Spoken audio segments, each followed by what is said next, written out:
We come to Vision 2, which is the second presentation of our second year. And we're looking at the way in which a differentiality opens out exactly from its interface with the ultimate integraling that takes place in thought.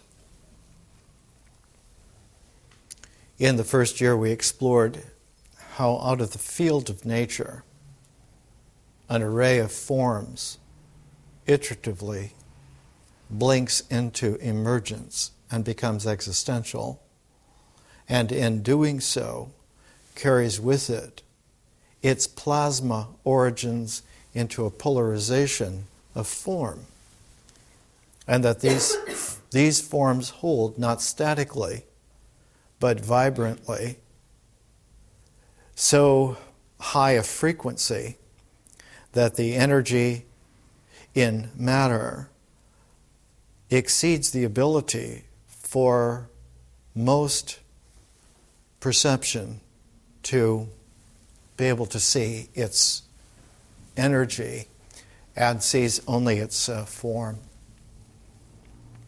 And that those vibrant forms of existence constellate a traction by which a flow of images, a flow of feeling, a narrative flow of language creates like a river of our experience.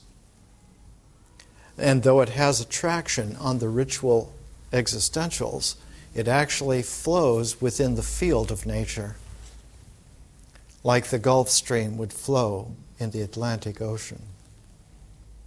And if we follow the flow, we carry with it the sense that the field of nature has really participated in the flow, and we can concentrate not only on the existentials, but how they intergo together in thought. And we discovered and learned that thought is not a form, that thought is a structure which has a cognate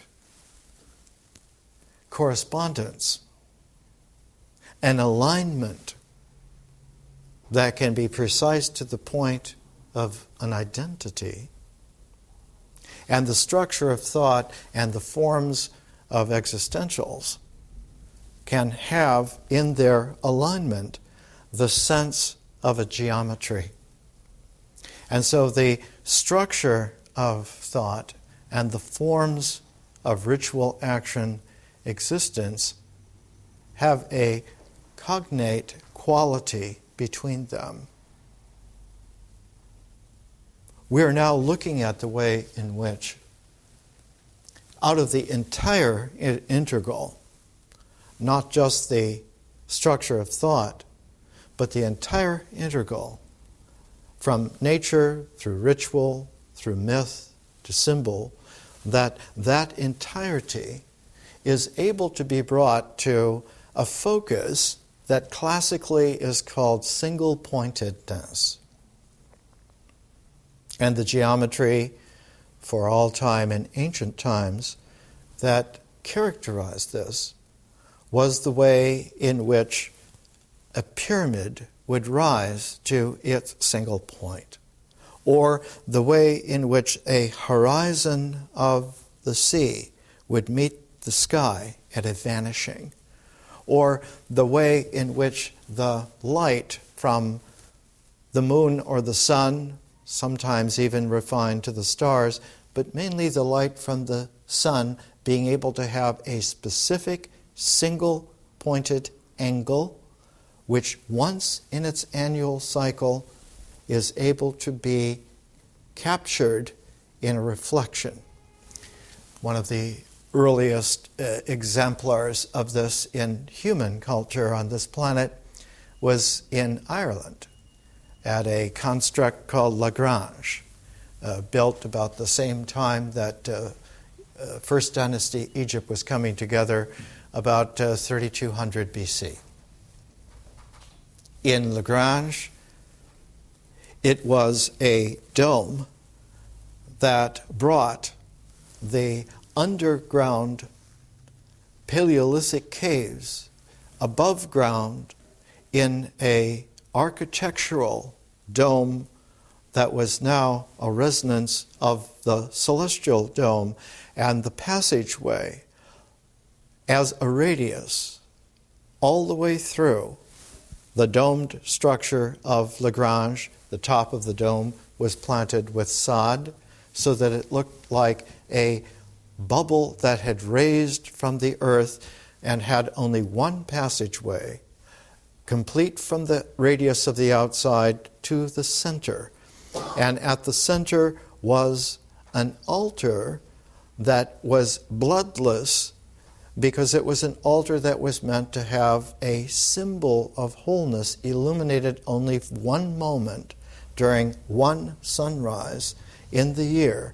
And at the winter solstice, the sun at that part of Ireland, County Meath, not far from where the Book of Kells was made 4,000 years later, the midwinter sun would send a shaft of light at a completely single angle for one moment and illuminate the sun sign, cueing its recycling for the annual year.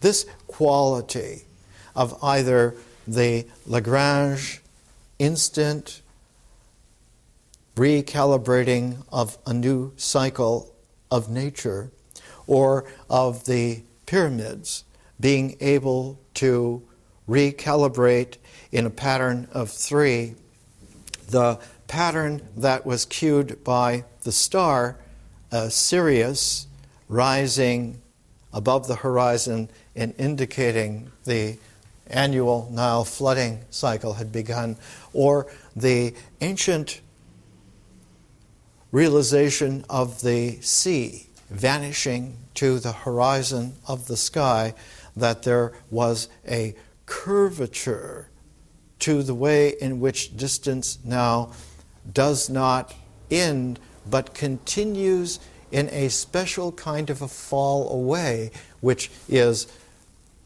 symmetrical to a kind of falling upward.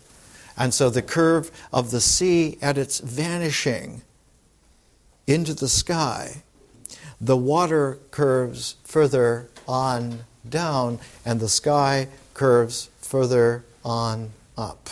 And so one got, in many different ways, the understanding that an integral cycle of forms and the integraling structure of thought together are not the complete cycle.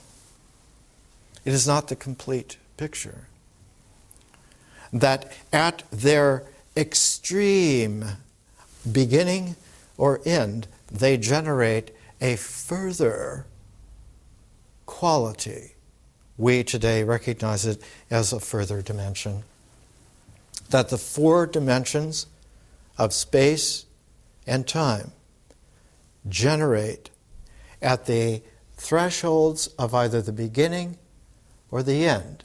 In those singularities, they generate a quintessential fifth dimension, which we today call consciousness. It is that conscious visionary dimension that introduces a quality in existence that we call transformation, and at the same time introduces into the structure of thought a quality which we call recalibration. The structure of thought does not transform, it recalibrates. Whereas the structuring of forms in existence actually goes through a transformation. What transforms existentials is that consciousness, that quintessential fifth dimension, is also a field, like nature, but it is a differential field. it has to have for its appreciation not a sense of unity, but a sense of proportion. Not a sense of integration, but a taste for differentiation. And the very simplest way to understand this is that one cannot have an advanced technological development transforming the existentials of the world and recalibrating the integrals of thought without an exemplar like the differential gear.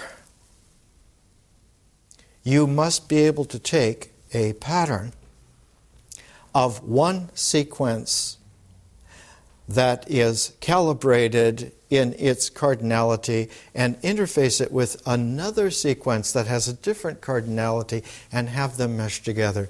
In an automobile, you cannot drive unless the camshaft is translated into the axles that carry the wheel. For this, you need a differential gear. In Western technology, the development of differential gears in the 1570s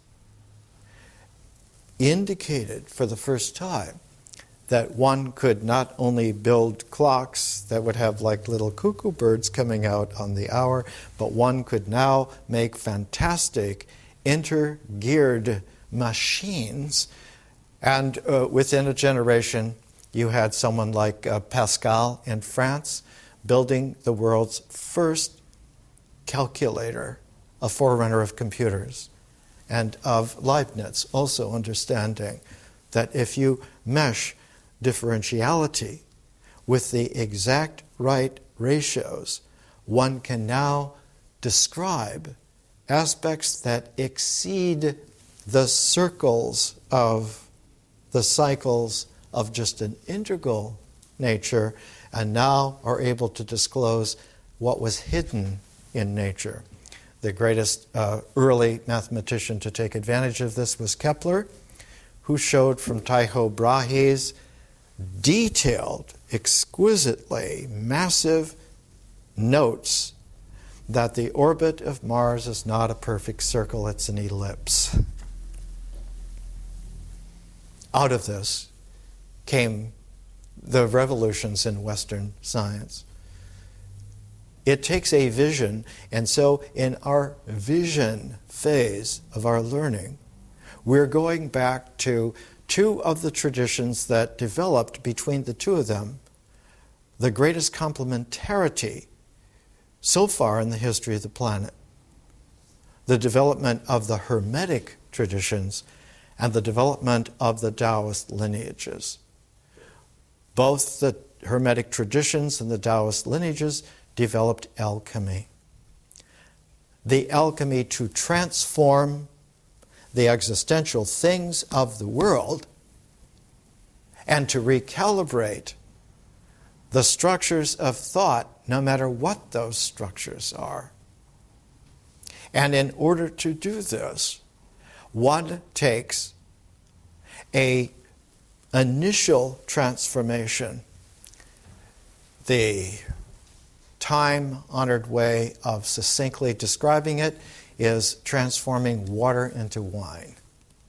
It's a fermentation process, and in alchemy, it is the beginning of the process of an alchemy. There is a further refinement, though. Now that the water has become wine, the wine can be distilled into cognac. And so the alchemical process is not only to create a transformation in existence, but to refine a recalibration in thought. And when thought is refined through a distillation of its vision, it now produces something extraordinary. In alchemy, the word was not cognac, but liqueur. One makes a liqueur. The first transformation makes art. The second transformation makes science. And so the arts and the sciences are differential harmonics of the same processes refined and refined.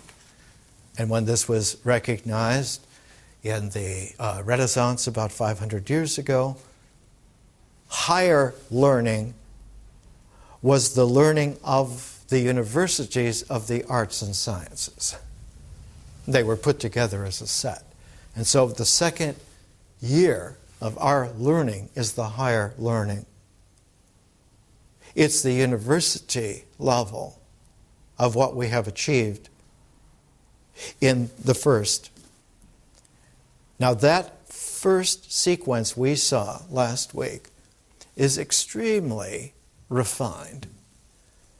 And going back to the ancient Egyptian 5,000 years ago origins, the way in which one proceeds is through a series of steps, and each of the steps is guarded by a gate, by a gateway, that one must have a key to be able to unlock the gate and go through the gateway, and one must do this 12 times.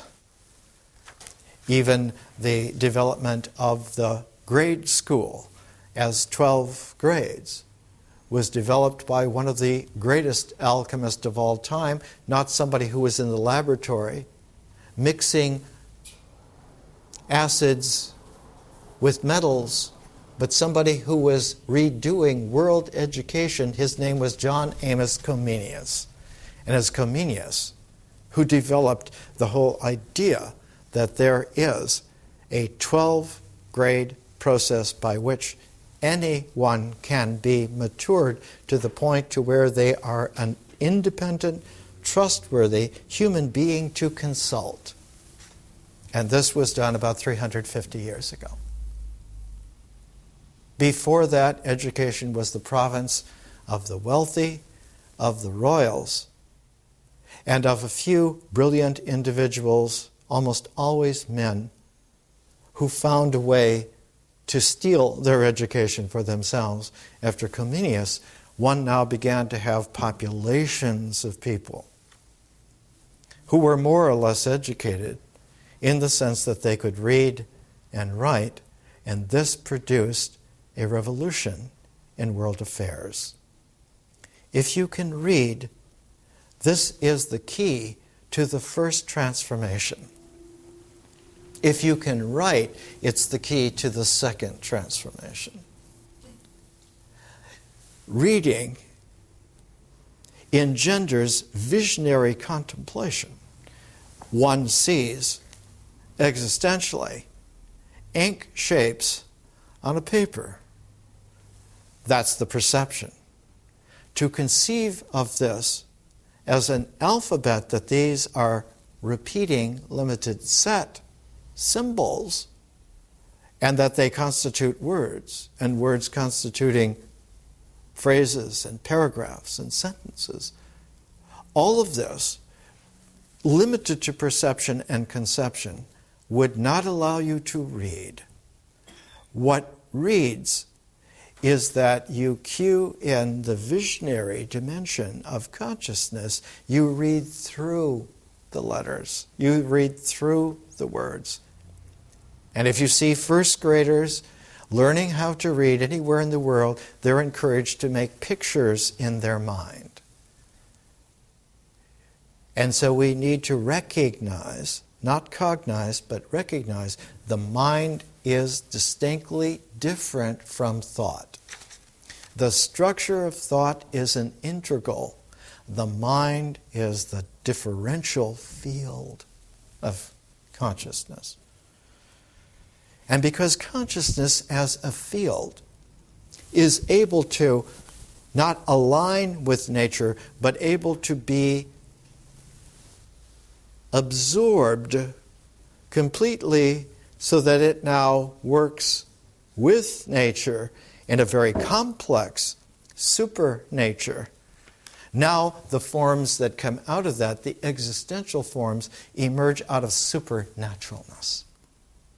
They become magical forms. Existence now is magical.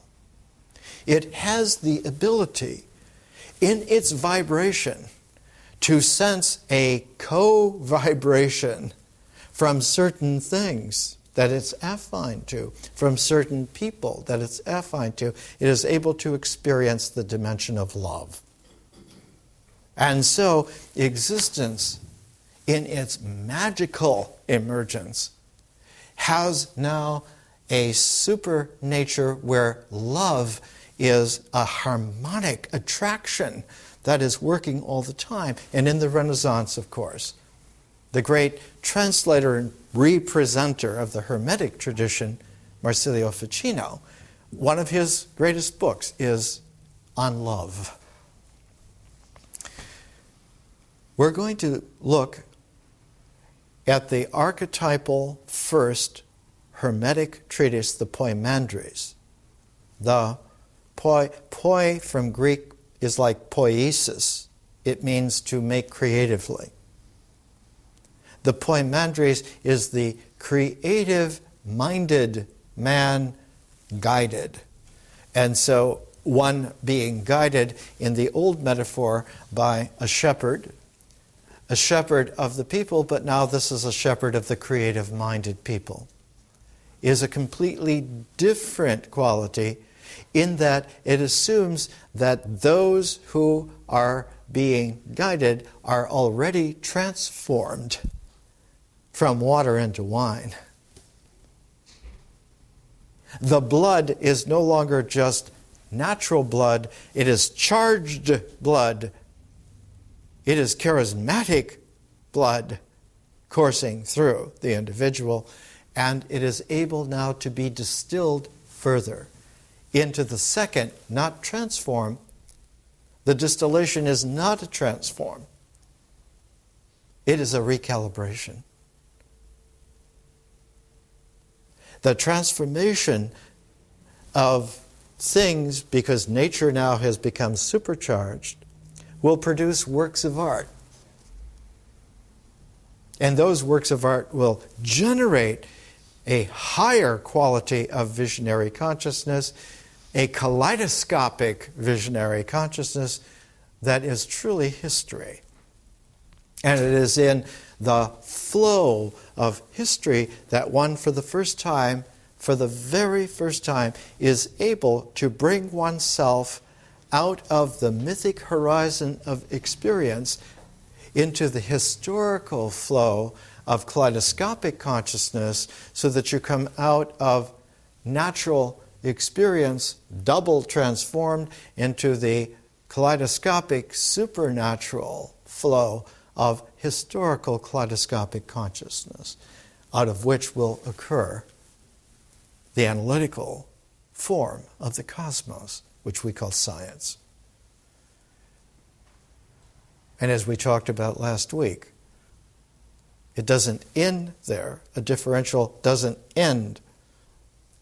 It's many orders and many dimensions beyond even the curve of the sea into the sky, or the pyramids points arranged like the belt of Orion, or the glimpse of the sun at Lagrange instantly once a year, carrying the midwinter sun to the sign that it has been prepared to receive. The cosmos, as a differential form, is infinite. And its infinity generates the field of nature. One does not come round robin, but one has a double cycle like an infinity sign that continues, and continues in such a way that it stacks itself into a complexity that is able in proportion to be resolved. We have in astronomy by 2007 the beautiful quality of taking astronomical photographs, not just with a CCD, cooled coupling device, in place of film, but now developments that go way beyond it. And one takes maybe 100,000 shots of a celestial object, and on a computer is able to stack these and select these and finally bring them all together to a super sharp, fantastic quality of presentation that would not be available to perception or to conception. It is available because a differential gear of ratioing and proportioning has been expanded further into a set of historical qualities that leads to a scientific harmonic which exceeds the ability of anything before it to disclose. To disclose not only on the level of what is it in terms of its existential form, or what does it mean in terms of its conceptual ideation, or even the beauty of it in its artistic differential jewel quality, which is already amazing and important. But like a work of art that allows for critiques to help its refinement and appreciation, works of science are capable of analytics. And an analytic can be carried out into infinity. There is no end of the refinement that can be brought in a cosmos to its not only completeness, but its perfection. And so we have two qualities that are operating here. We have a cycle of nature which is able to almost complete itself, except that if it is brought to a full completion and allowed to go in just that cycle of completion, one very quickly gets into a kind of a rut. It's like putting a mirror that is perfectly polished, and the image in the mirror will show exactly only what is there. But the Zen saying, if you put two mirrors and no object in between them, what do they reflect? Their reflection, both, is empty. The mind's structure can be taken beyond its complete reflective mirror quality to where it is able to be empty of content, including itself as a mirror, in which case it is now open. The open mind is a requirement for life that is inescapable now that we have nuclear weapons and space travel, now that we have a global society. One of the qualities that is so important to it was emphasized by two of the greatest minds in the late 1930s who dealt with this. One of them was Niels Bohr, and the other was the great mathematician Hermann Weyl. Both of them wrote books called The Open Mind, and later on, Robert Oppenheimer also wrote a book on the open mind. It is the opening of the mind completely that is necessary for us to live. We will not be able to live without adding the open mind transform and carrying it further to the distillation of the art of the person through the flow of kaleidoscopic consciousness in history, to be able to include an analytic of ourselves within the cosmos. It is necessary to do this. So we're looking at the Hermetic tradition from the West and the Taoist lineages from the East to look to see this great complementarity in terms of the planet. The planet is not yet mulched into a global village. It's very much needing a complementarity in order for it to develop. one emendation. The alchemy of the West was constantly the lead of the alchemy in China. The classic large studies of this are in Joseph Needham's 20-volume Science and Civilization in China, and he shows the development going back and forth, but the midwife of going back and forth was really India at that time in the BC centuries. And one of the qualities from India that we have to look at, and only the Hermetic tradition is able to illuminate this. It is impossible to understand what the great complementarity of civilization is without knowing how these two traditions intertwine together through an intermediary whose fulcrum is in India, but that the transforming energy did not occur in India. It occurred instead in ancient Alexandria. One would expect then that the Hermetic tradition in its finest moment would be the locus, the source, the place out of which this would have come.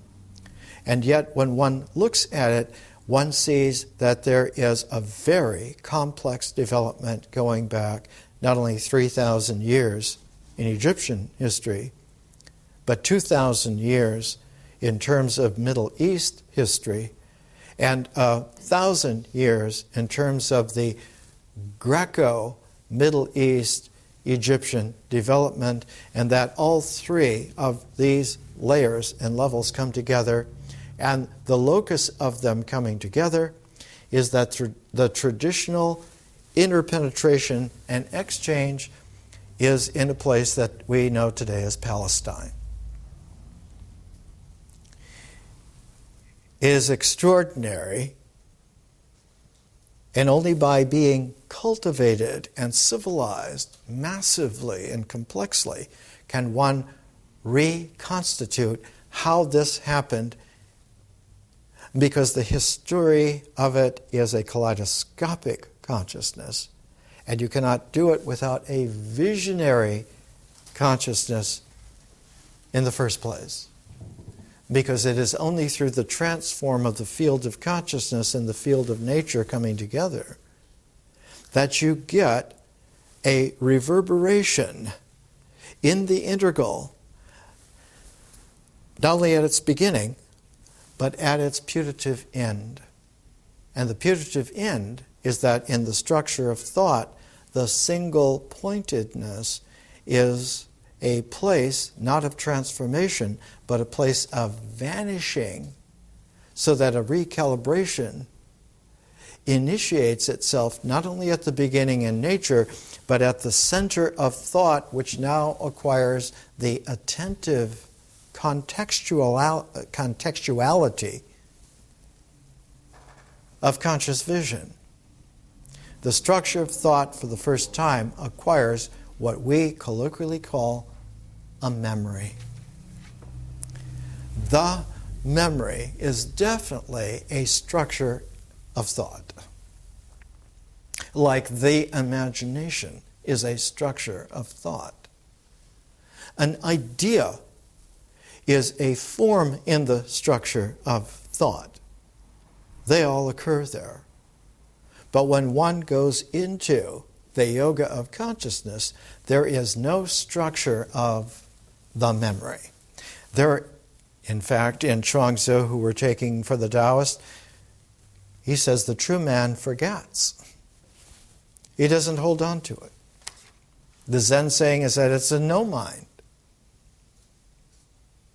It is that in the field of consciousness, there is no structure whatsoever. There is no structure called the memory. There is no structure called the imagination.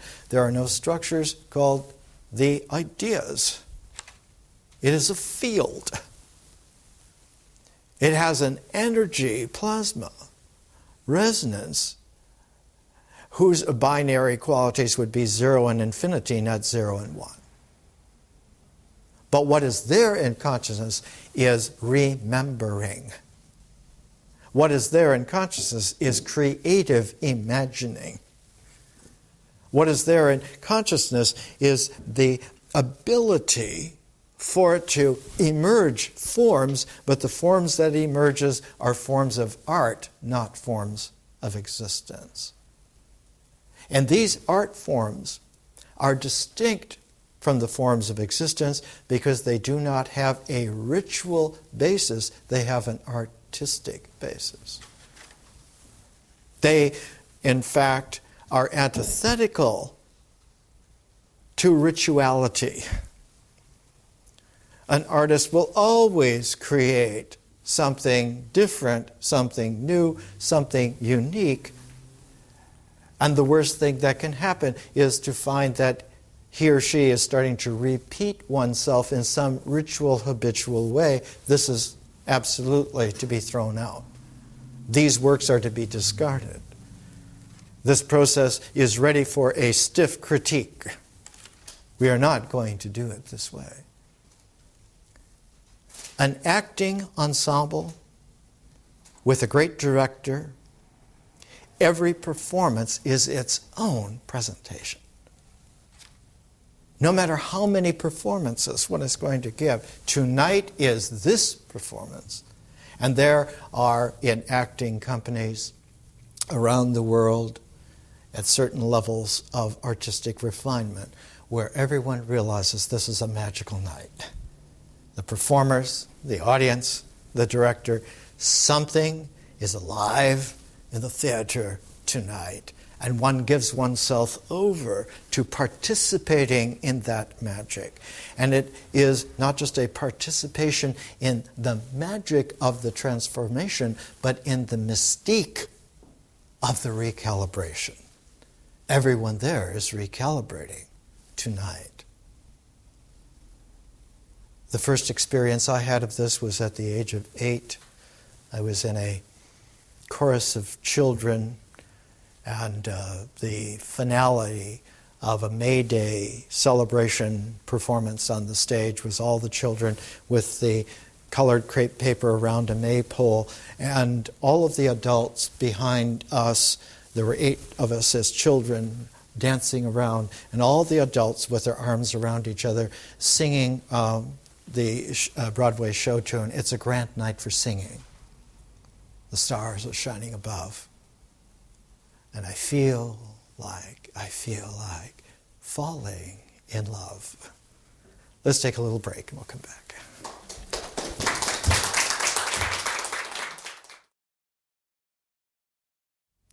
Let's come back to appreciating a historical kaleidoscope. Because it is only by supplanting the flow of myth with the differential flow of history that we can come to understand, not on the basis of thought, but on the vast dimensional opening of conscious space-time, which includes, finally, when works of art come into play, a 6th dimension of a new kind of form, a jewel form that has many facets and is characterized not pragmatically but prismatically, and transforms language from being structured by a rhetoric to being radiant by a poetic. Both Chuangzi is our selection of the Taoist lineage, and the Poimandres is our selection of the Hermetic tradition, are written in high poetic. And as we saw last week, the 12 gates that in the pyramid text of Egypt 3000 BC are the 12 caverns of the netherworld through which one must pass, and at each gate you must have been prepared by the right magical language key composed by Thoth in order to speak to the gatekeeper who will let you through. And as you go through the 12 caverns of the netherworld, as you go through the 12 gates, the 12 hours of the night, the 12 hours of the day, the 12 apostles, the 12 signs of the ecliptic zodiac, the 12 months of the year, as one goes through this set of 12, one comes to a conclusion. One comes to a finale.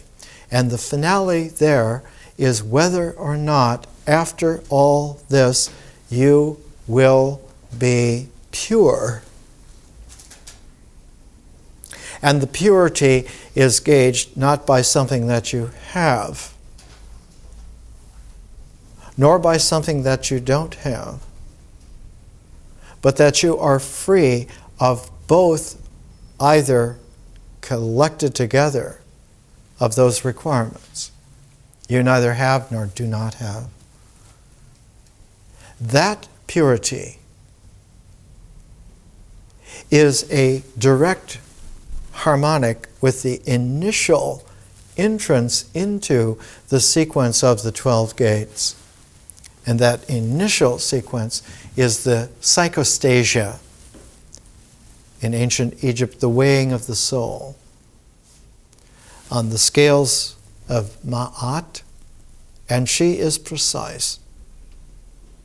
Your soul is weighed with an ostrich plume, as we talked about last week, and if they are a complete balance, Thoth will note that from that balance, one has the equilibria of the horizon of the world in your completeness, so that you can now, with the right language keys, go through the 12 gates and come to the moment of purity.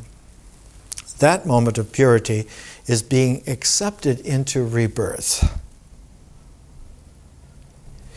In the ancient Hermetic Treatises, there were a set of 13 that formed the basic quality, and they were found in the High Renaissance.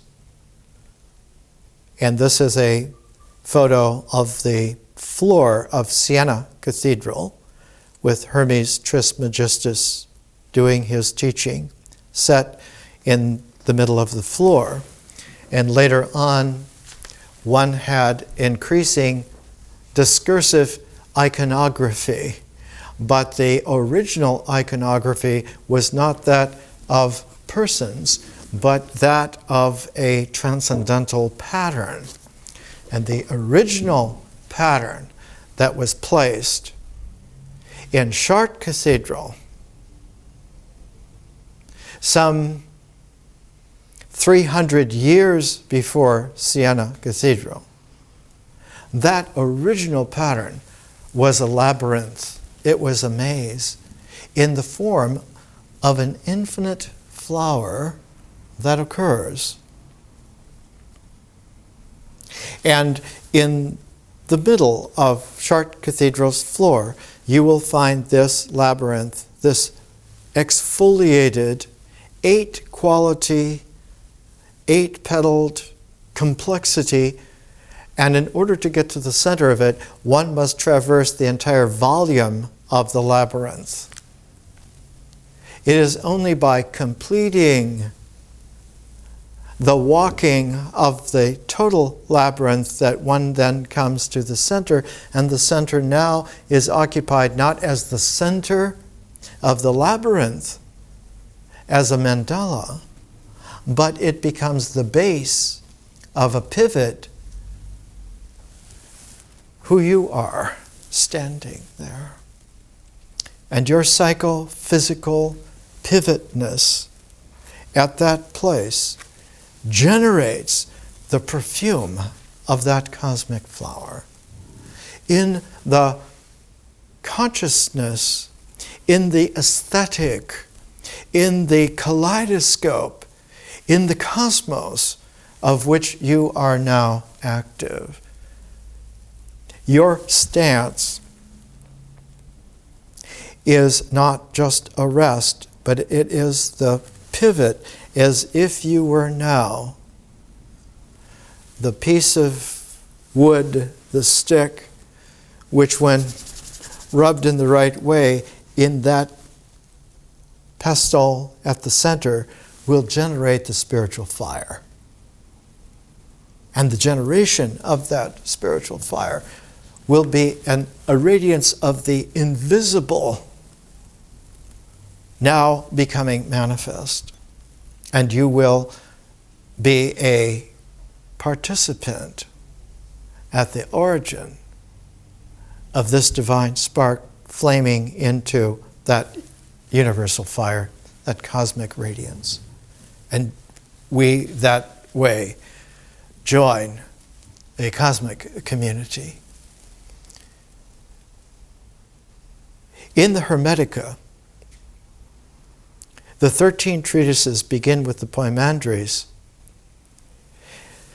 as the very beginning, which does not count among the 12, but has a zero quality to it. And the next 12 treatises end with the 12th, which is called the Rebirth.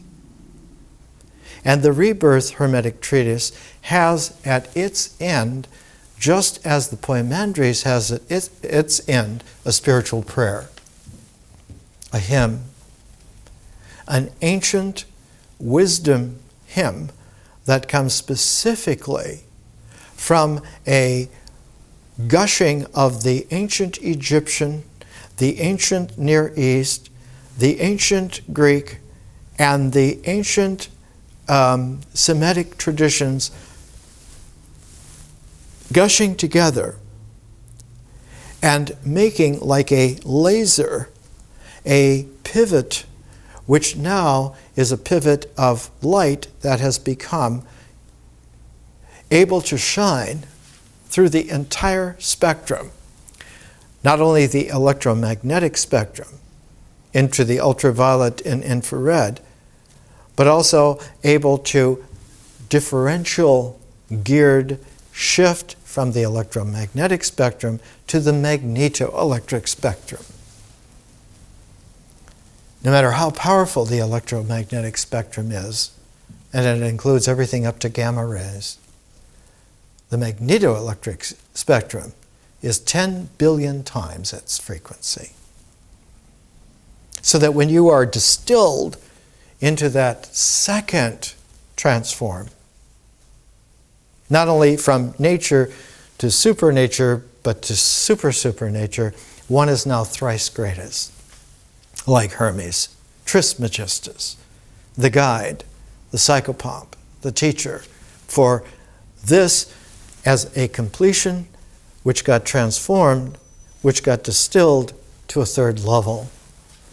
And on that level, the prayer at the end of the Poimandres and the prayer at the end of the 13th, the Rebirth Treatise, are able to be seen as the first one being the pitch pipe tone and the Rebirth hymn being the perfection of that tone into infinity.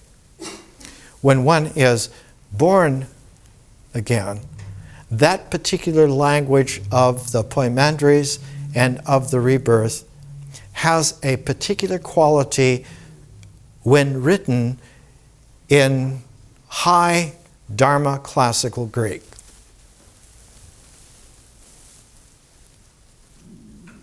The place that you find that kind of Greek is called New Testament Greek. It is characteristic of St. John's writing. And it has a cognate quality to one other document that occurs, and that is the Epistle to the Hebrews. And the Epistle to the Hebrews was written by Apollos of Alexandria about 20 years, 25 years before the Poimandres, written about 90 AD in Alexandria. Whereas about 65 AD, Apollos wrote the Epistle to the Hebrews because he had left Alexandria to go on a tour in the late 50s, 57, 58 AD. And he was called out from Alexandria because he had to perform a funeral service for someone who was extraordinarily important. She died, or as they say in the High Dharma, she went to sleep, about 58 AD in Ephesus. Her name was Mary Magdalene.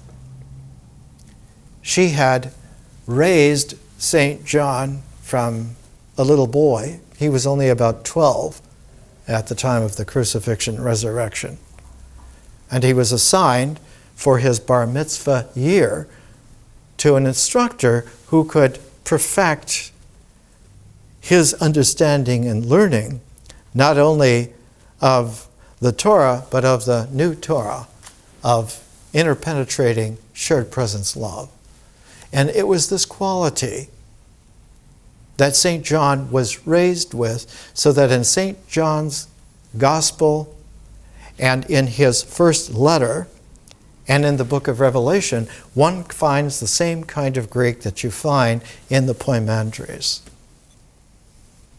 The great scholar C.H. Dodd did 2 enormous books for Cambridge University Press in the 1950s, culminating 40 or 50 years of scholarship. And he puts in about 40 pages of how the language of St. John is the language of the Hermetica, especially the Poimandres, and how the Epistle to the Hebrews has that kind of quality as well, and why it has a particular flair, a kind of a flamboyance, which has a particular kind of poetic.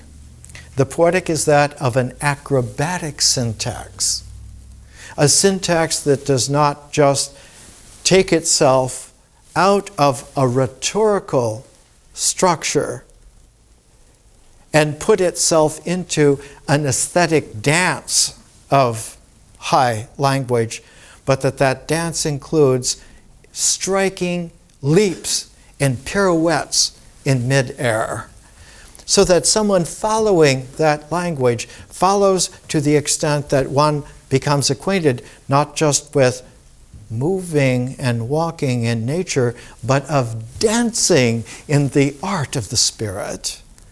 And in that art of the spirit, there are moments where in high leaping, pirouetting, one lifts off completely from the poetic into the cosmic. In Sufi, high Dharma, mystery, the greatest presenter of this was Ibn Arabi. And Ibn Arabi, when he talks about the journey to the Lord of Power, talks about all the stages that go through, and the word for this whole entourage of perfection he adapts from Ibn Sina, Avicenna, who lived a couple of hundred years before him in ancient Iran, about 1000 AD in Iran, and Avicenna called it a visionary recital. This is a performance of a visionary super drama that occurs and brings you out of the audience onto the stage, and from the ensemble on the stage to the star part, which you now uniquely do. And in that leap and that pirouette, Plotinus's phrase is, that unique flies to the unique instantly. Not the alone to the alone, but something more primordial than one. Philo of Alexandria, who uses exactly that kind of Greek. The kind of Greek in the Hermetica, the kind of Greek in St. John, the kind of Greek that Mary Magdalene herself used. Because one of the pair of works that we will have following the Poimandres and de Chuangzi will be to pair Shakespeare's Tempest, which is that cosmic, pirouetting, leaping, poetic, become cosmic, and the Odes to Solomon, a series of 42 sacred hymns, most certainly written by Mary Magdalene, that High Greek as well. Why does the world not know this? Because the briar patch of complexities forbids this to be known, forbids this to be not only cognizant, but recognizable, and then finally doable. The reason for it is the same reason that the structure of thought refuses to open up to consciousness, allows a little bit of light in through a window. Or if you're really advanced, we'll put some skylights in the structure of thought and let a little more light in. But to do away with the walls and the ceiling, the structure of thought itself, held together by its idea of individuality, will not allow this, and becomes the ultimate saboteur. The last book by Timothy Leary was about intelligence being the ultimate saboteur. It is intelligence that refuses because it will be displaced. A little learning is all right, but look what happens when you get even a little more learning. You start to lose respect for the structure of thought that you've arrived at. You stop performing the rituals the way they should be done, and authority on every level, including the fact that now experience no longer constrained by a false structure of thought and a habitual structure of ritual action, experience opens naturally to a wider and wider and wider quality, and finally becomes like the field of nature itself. It becomes free. It is the freedom of the field of nature that deserves the correct name that was given to it by the transcendentalists like Thoreau. It is a wilderness wherein man finds his freedom. In wilderness is the preservation of freedom. And the largest wilderness that there is the cosmos. It is extraordinarily wild. It is elegant, way beyond belief. It is several orders more than what you could imagine. And each of those orders is an infinite array of infinities. At one time, it was characterized as the jewel matrix tricosm. This was done in High Dharma Vajrayana description about the time of Gampo Pa, who was one of the founders of the Kargyupa sect in the Vajrayana. Gampo Pa was the bridge between Milarepa and Dusam Chemba, who was the first Karmapa.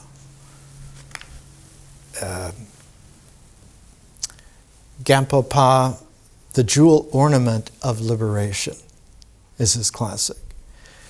He did not know that Milarepa had passed the high dharma to him. And towards the end of his life, when he heard that Milarepa had died. Milarepa's ashram was on the slopes of Mount Everest. He knew in his individuality that he had lost a chance to be enlightened forever. He was too brilliant and too smart for anyone else to teach him. And he walked despondently outside of the door where he'd received the communication about Milarepa's death. And when he walked through the door, the entire valley surrounding him was filled with about 8,000 students of his. And he wept because he got it, that Milarepa had passed it to him without him knowing it in his individuality, because he was able to convey it without knowing it. Like in Chuang-Tzu, you don't need to know. This dwarfs knowing. When it came time for him to pass on the Vajrayana, his superpowers picked out a monkey-faced thief who was the greatest thief of his time, Dusum Chemba. And he was the greatest thief of his time because he was one of the world's greatest telepaths. And so Gampo Pa went into high Dharma Samadhi, and when Dusum Chemba came to steal treasures from him, he read his mind and he read the high Dharma enlightenment and became the first Karmapa instantly. These lineages are not like lineages of a candle, then lighting another candle, and so on and so forth. That would be a cardinal sequence. That has a ritual traction. It has a mythic experience. It has a symbolic integral. Rather, it is, the poetic word for it is a cascade. So that the symbol for it for all time is a waterfall. There is no way to tell one drop from another in a cascade because there is no need to. It is the cascade itself that presents itself. The largest cascades in the cosmos are cascades of hundreds of millions of galaxies that form surfaces of enormous bubbles and voids, 500 million light years across. All of this, called quantum foam in many cosmologies, is just the beginnings of the way of appreciating why it is that the closed, stubborn individuality, fearful of its structure of thought, will not let any more light in except just a few windows or a skylight or perhaps a door, so that it rhetorically can co-opt them. Like the global economy co-opting space travel, you may only go into orbit where we can keep control and keep track, and you have to keep coming back for supplies, for hits, because if you go further out, you become independent. You become free. If you learn to live on the moon, on other planets, on other star systems, we don't know if we're going to be able to keep our thought structure intact and keep the ritual basis co-opted and keep experience shaped the way that we want. Chuang-Tzu, who is the seed founder of what eventually became Zen, is one of the most extraordinary figures. And in his works, the writings of Chuang-Tzu, the first quality that one comes to of an extraordinary position is chapter 6, called The Great and Venerable Teacher. He writes this way. This is in the translation of Burton Watson in the Columbia University program of translating world classics. He who knows what it is that heaven does and knows what it is that man does has reached the peak. Knowing what it is that heaven does, he lives with heaven. Knowing what it is that man does, he uses the knowledge of what he knows to help out the knowledge of what he doesn't know and lives out the years that heaven gave him without being cut off midway. This is the perfection of knowledge. However, there is a difficulty. Knowledge must wait for something before it can be applicable. Now, it's not quite this. The Chinese is not admitting of this, and for this we have to go to a scholarly pedant, A.C. Graham from the University of London. However, there's a difficulty. Knowing depends on something with which it has to be plumb. The trouble is that what it depends on is never fixed. How do I know that the doer I call heaven is not the man? How do I know that the doer I call man is not heaven?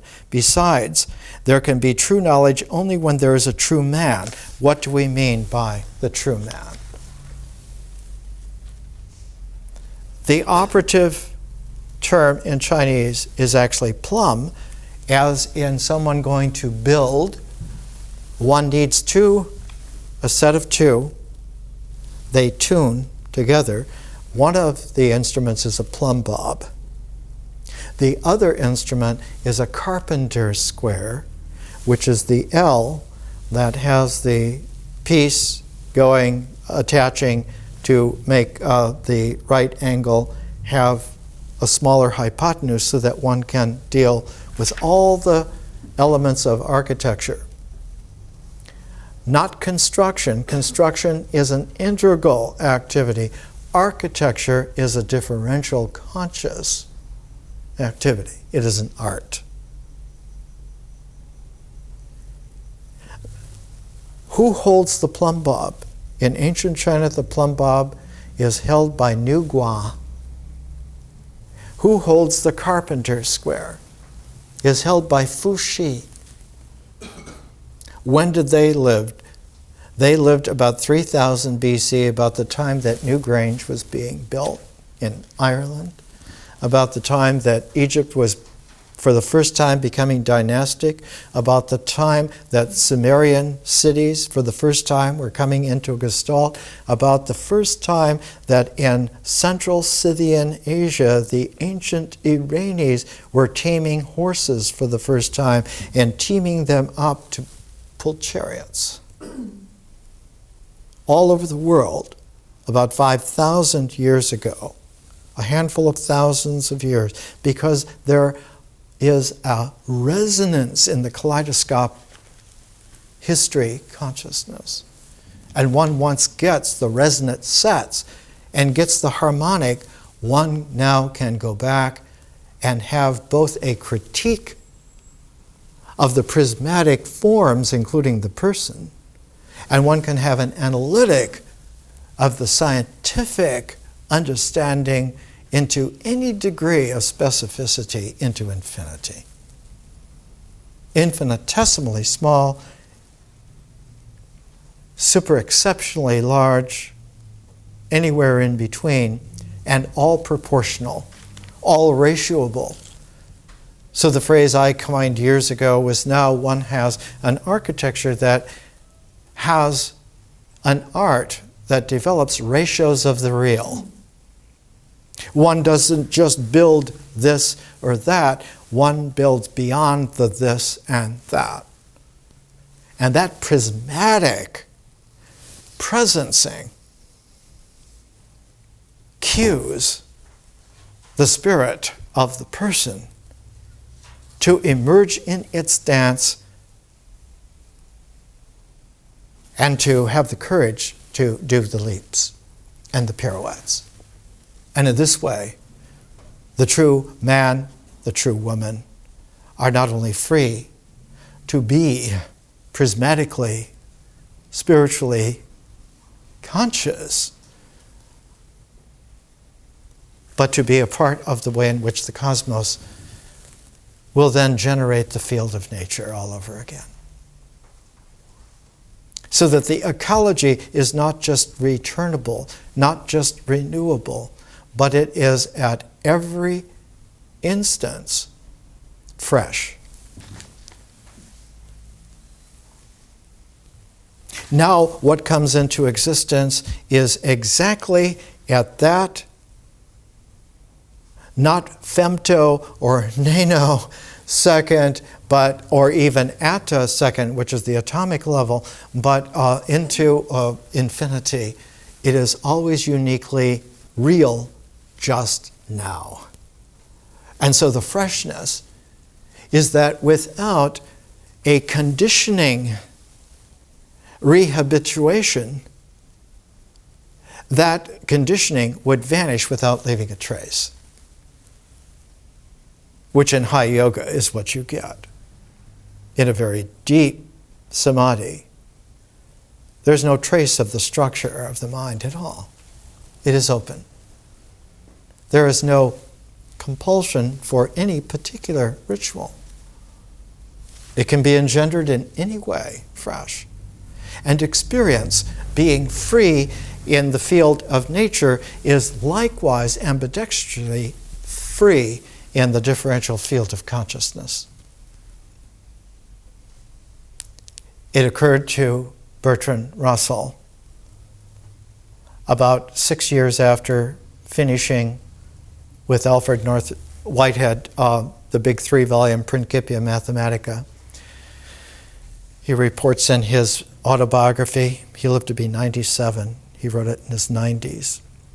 He was riding a bicycle, and suddenly he realized that he really didn't love his wife anymore.